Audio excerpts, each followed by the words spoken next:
Fala, meu povo! Tranquilo? Vamos embora falar sobre um outro assunto que é muito importante para a gente, que são os fatores endógenos e exógenos de transformação do relevo. Então vamos embora lá ver isso. E o que são os fatores endógenos? São fatores internos. Exemplo de fatores internos que vão modificar o relevo: vulcanismo, tectonismo, abalo sísmico. O que são os fatores e processos exógenos? São fatores externos de modificação do relevo. Exemplo, erosão e intemperismo. Mas antes de falarmos sobre essa estrutura toda de modificação de relevo interno e externo, já dá aquela curtida no vídeo para dar aquela moral, já pensar em compartilhar para me tornar famoso e daqui a pouco entrar no Big Brother como um famoso. Suave? Mas vamos lá, olha só. Antes de falarmos sobre endógenos e sobre exógenos, vamos falar um pouco sobre a formação de rocha. A gente tem 3 grupões de rochas: rochas magmáticas, rochas metamórficas e rochas sedimentares. O que são rochas magmáticas? São rochas formadas a partir de solidificação de magma. Há mais ou menos aí 3,8 bilhões de anos atrás, a estrutura do que hoje é a Terra era uma imensa bola incandescente. E aí ela foi se resfriando, formando o que a gente conhece como crosta. E nessa crosta, nessa solidificação dessa grande bola incandescente, é onde eu tenho a formação das primeiras rochas magmáticas. Beleza? Show de bola. Guarda essa formação no seu coração. Quando eu falo de rocha metamórfica, vai ser uma rocha formada a partir de mudança da pressão, temperatura, fatores químicos que essa rocha possui. E quando ela muda a sua estrutura, eu tenho um metamorfismo dela, uma mudança. Eu tenho uma rocha metamórfica. Exemplo: gneiss, ardósia, quartzito. São exemplos de rochas metamórficas que a gente pode encontrar. Beleza? E eu também tenho as rochas sedimentares. O que são as rochas sedimentares? Formadas a partir da compactação de sedimentos. A gente já pode apontar que essa formação da rocha sedimentar, ela pode ser dividida em 5 etapas. Quais são essas 5 etapas? Primeiro, uma desagregação. Ela vai se desagregando, ela vai se descolando, ela vai se quebrando. E depois que ela é quebrada, ela é transportada, ela é levada para outro lugar. E quando ela é levada, transportada para outro lugar, ela é depositada. Então eu deposito essa rocha sedimentar numa área de solo, numa área marinha, e esse depósito vai virando cada vez um depósito maior e depois vai se compactando, formando o que é a rocha sedimentar. Guarda essas 5 etapas. Primeiro, desagregação. Depois, transporte. Depois, depósito. E esse depósito fica maior, formando ali depois, na hora da compactação, que é a última etapa, alguns tipos de rochas formados por essa grande rocha sedimentar, como o arenito e o calcário. Beleza? Suave. Agora vamos voltar lá para falar dos fatores e processos endógenos e exógenos. Dentre os fatores endógenos, ou seja, aquilo que vai construir a partir de estruturas internas no relevo, vamos apontar primeiro o vulcanismo. Vulcanismo, erupção vulcânica, extravasamento de magma. E quando rola a erupção vulcânica, o extravasamento de magma, eu tenho a solidificação desse magma. Beleza? Quando tem a formação da rocha magmática a partir dessa solidificação de magma, eu posso apontar que existem rochas magmáticas que são intrusivas e extrusivas. Todo mundo comigo? Quando eu falo de uma rocha magmática que é intrusiva, eu estou falando de uma rocha magmática que ela vai solidificar de forma mais lenta no interior do vulcão. Quando eu falo de uma rocha magmática que é extrusiva, eu estou falando de uma rocha magmática que vai solidificar de forma mais rápida na parte externa do vulcão. Já foi questão de prova sobre a formação de solo a partir de erupção vulcânica. Próximo a áreas vulcânicas, a partir da decomposição dessas rochas magmáticas, eu tenho a formação de solos de grande fertilidade. Então, próximo a áreas vulcânicas, rola atividade agrícola, justamente por causa do grande acúmulo de matéria orgânica que existe ali e vai formando solos com fertilidade bem bacana. No Brasil, por exemplo, eu tenho solos formados a partir desse processo magmático ao longo de bilhões de anos, como é o caso da terra roxa, aqui no sudeste e no sul, e do massapê no nordeste. Perfeito? Outro fator endógeno é o abalo sísmico. Lembra, quando a gente trocou um pouco de ideia, dá uma voltada, dá uma pesquisada, quando a gente trocou ideia sobre os terremotos que têm acontecido agora na Turquia. Vamos lá, isso é modificação também do relevo. Bacana? Show de bola! Então, quando eu falo de uma modificação interna, o abalo sísmico entra no pacote também. Vai rolar principalmente em áreas de contato, em áreas de falhas tectônicas. Ali eu consigo encontrar terremotos de maior magnitude. Perfeito! E aí eu tenho as áreas da gênese da formação do terremoto, que é conhecido como hipocentro. A área onde eu tenho o terremoto sentido na superfície com maior intensidade, eu tenho epicentro. Então, a área de formação, a gênese do terremoto é o hipocentro e a área onde eu sinto o tremor é o epicentro, com maior magnitude. Quanto mais distante eu estou dessa área do epicentro, menos eu sinto esse tremor de terra.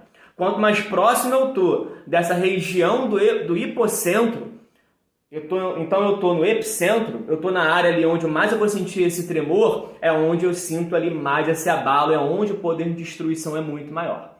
Lembra, a escala Richter é a escala que vai medir a intensidade desse tremor. Um outro fator, um outro processo endógeno é o tectonismo, movimento de placa tectônica, aquilo que já foi colocado, processo orogenético, formando dobras e falhas no relevo, ou processo epirogenético, formando soerguimento e rebaixamento do relevo. Quando eu falo de um processo orogenético, eu falo de fatores de modificação do relevo, onde eu tenho uma dobra pelo movimento convergente, ou também posso ter falhamentos através do movimento transformante. Quando eu falo do movimento epirogenético, formação de epirogênese, eu falo de um movimento vertical, onde rola o soerguimento ou rebaixamento desse relevo, beleza? Quando eu falo de soerguimento, o nome que eu dou para isso é hoist. Quando eu falo de rebaixamento, o nome que eu dou para isso é graben, beleza? Show de bola? Isso são os fatores e processos endógenos, transformação. O Brasil sofre muito pouco a interferência dos fatores endógenos. Por isso que o nosso relevo é considerado de pequena altitude. A gente tem uma média de altitude do relevo brasileiro de mais ou menos aí 900 metros. É uma altitude muito modesta comparado aos nossos vizinhos como o Chile, por exemplo. Mas o Chile está numa área de contato de placa tectônica. Então lá, por exemplo, eu encontro os Andes, onde ali eu tenho relevos com maior altitude. Beleza? A gente vai ter uma interferência muito maior de processos ou fatores exógenos e externos. E quando eu falo de processos ou fatores exógenos e externos, eu estou falando de intemperismo e erosão. Quando eu falo do intemperismo, a gente pode dividir em três: o intemperismo químico, o intemperismo físico, o intemperismo biológico. O que é o intemperismo físico? O intemperismo físico vai acontecer principalmente a partir da ação da amplitude térmica, vai desagregar a rocha. Como assim? Imagina uma região que tenha uma grande amplitude térmica, como é o caso de áreas de deserto. Na área de deserto, os minerais que compõem a rocha, elas vão se ampliar, elas vão crescer e elas vão compactar. Elas vão crescer e vão compactar, vão crescer e vão compactar. E nesse processo, onde os minerais na rocha eles começam a dilatar e comprimir, dilatar e comprimir, a rocha ela começa a craquelar, ela começa a quebrar. Quer ver um outro exemplo? Vamos supor que você esqueça uma garrafa de água no congelador, esqueceu lá no freezer. O que pode acontecer com essa garrafa? Ela vai estourar. Por quê? A água que está ali, quando congelar, ela expande. A mesma coisa pode acontecer com uma rocha. Imagina que no período do verão eu tenho chuva. A chuva entra ali nas ranhuras que a rocha tem. Acumula lá dentro. Quando chega no período de inverno, no período onde a temperatura reduz pra caramba, essa água que está aqui dentro, ela dilata. E quando ela dilata, ela quebra essa rocha. Beleza? Intemperismo, então, físico é de desagregação. O intemperismo químico vai ser o quê? De decomposição. Olha só o que vai acontecer. O principal fator que faz com que eu tenha a decomposição dessa rocha e depois a quebra dela vai ser a água. A água ela vai batendo nessa rocha, ela vai escovando, tirando os minerais que ali existem de forma lenta, de forma progressiva. E aos poucos, tirando os minerais que existem ali, a rocha ela começa a quebrar, ela começa a craquelar. Beleza? E eu tenho o intemperismo biológico. O intemperismo biológico vai acontecer através do agente biótico, de algum agente vivo. Exemplo, raiz de árvore. Quando você está andando na rua, certamente você já mandando aquela mensagem para mozão, mandando aquela mensagem para o contatinho Prêmio Plus Master, você não prestou atenção e deu aquela tropeçada numa raiz de árvore. Você, uma pessoa orgulhosa que é, não quer mostrar para o mundo e para a sociedade que você tropeçou e manda até um rolamento falando que queria isso. Mas você tropeçou na raiz de árvore. Então, se a raiz ela é capaz de conseguir rasgar a calçada, te garanto que ela é capaz de quebrar uma rocha. Animais que ficam cavucando o solo são exemplos de fatores exógenos, intemperismo biológico. Beleza? E também eu tenho o processo erosivo, erosão. Vamos lá, como é que eu posso diferenciar o intemperismo da erosão? O intemperismo quebra, desagrega. A erosão transporta aquilo que foi desagregado pelo intemperismo. Beleza? Dentre os intemperismos, pluvial, a partir da chuva. Nival, glacial, a partir da neve. Fluvial, a partir dos rios. Marinho, a partir do mar, do oceano. Tem também lacustre, a partir dos lagos. Tem também o eólico, a partir do vento. Tudo isso são fatores que vão exatamente transportar sedimento. Óbvio, o fator humano vai ser um fator sempre intensificador desse processo. Exemplo, chuvas que aconteceram agora lá no litoral de São Paulo, ou as chuvas que acontecem em Petrópolis, aqui no Rio de Janeiro. O que vai acontecer? Você tem uma área que é acidentada, naturalmente já acontece o processo erosivo, mas a gente desmata a vegetação que existe. Se a vegetação que deveria estar aqui for desmatada através de um processo de ocupação irregular, eu tenho um processo erosivo que vai ser muito mais intensificado. E aí a erosão vai sendo agravado por esse fator humano, por essa ocupação. Quando eu falo desse tipo de erosão, pode formar uma paradinha chamada vossoroca. O que é uma vossoroca? Vossoroca é como se fosse uma grande vala, um grande buraco que vai sendo aberto no relevo, no solo, por causa exatamente desse processo erosivo intenso. A vossoroca ela pode ser tão grande, tão profunda, que ela pode até alcançar o lençol freático. Bacana? Como a gente, por exemplo, a gente, ser humano, que faz muita borrada ao longo do tempo, como a gente pode intensificar a partir da erosão eólica, marinha, a partir do processo de ocupação. Vamos lá. Como pode acontecer erosão eólica natural? Depósito de sedimento. Se você for numa praia que tem a duna, você já viu que as dunas mais distantes do mar são dunas maiores comparadas às dunas próximas ao mar. Por quê? Massa de ar vai carregando esses sedimentos mais próximos ao mar e depositando em áreas mais distantes, formando as dunas. E você vai lá, faz um passeiozinho de bugre, se diverte, aquela paradinha toda. Show! Quando a gente faz um processo de ocupação desordenada, chegando cada vez mais próximo das áreas costeiras, porque ali é uma área mais valorizada, a especulação imobiliária se amarra, significa que a gente vai atrapalhando esse processo de depósito de sedimento.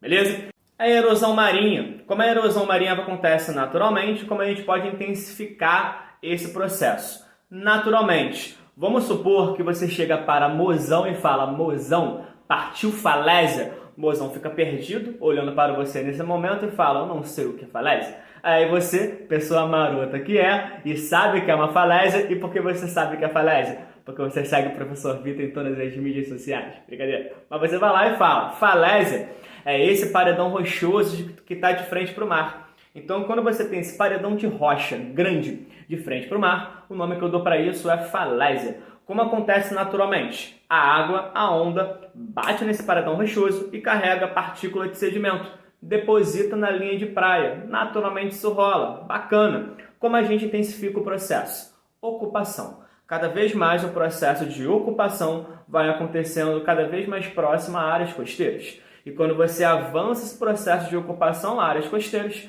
você acaba atrapalhando o natural dessa dinâmica costeira, que é esse avanço dessa onda, avanço dessa água do mar, e principalmente em época de ressaca. É época onde esse mar está mais agitado pelas chuvas, pelo vento e também pelo movimento da maré.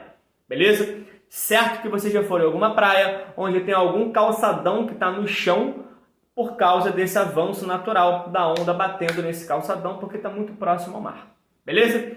E quando eu falo do processo erosivo fluvial, o natural e o intensificado pela ação humana, o natural, fluvial, rio, vai acontecer com a queda natural de sedimento quando o rio vai batendo na margem. Bacana! Você tem um processo de vazante cheia do rio. Como a gente interfere nesse processo? Desmatando a mata ciliar. Quando você desmata a mata ciliar que está na margem, você acaba fazendo com que tenha cada vez mais queda de sedimento no rio. Cada vez mais queda de sedimento no rio significa um rio mais largo, um rio mais raso e um rio com um depósito maior de sedimento, de partícula de sedimento, formando como se fossem bancos de areia. E esse processo todo de rebaixamento dos rios, onde o rio fica mais raso e onde você tem um acúmulo exagerado de sedimento, o nome que se dá para isso é assoreamento. Beleza? E no glacial, o clássico da nossa interferência, que vai ser o aquecimento global, derretimento de calotas polares. Vai ser o processo mais dinâmico onde a gente pode encontrar a nossa participação. Beleza, meu povo? Tranquilo? Esse foi um apanhado sobre processos endógenos e exógenos. Não esquece, como sempre, de dar aquela moral, dar aquela comentada e a gente construir junto esse processo junto e esse canal junto. Valeu? Tchau, tchau.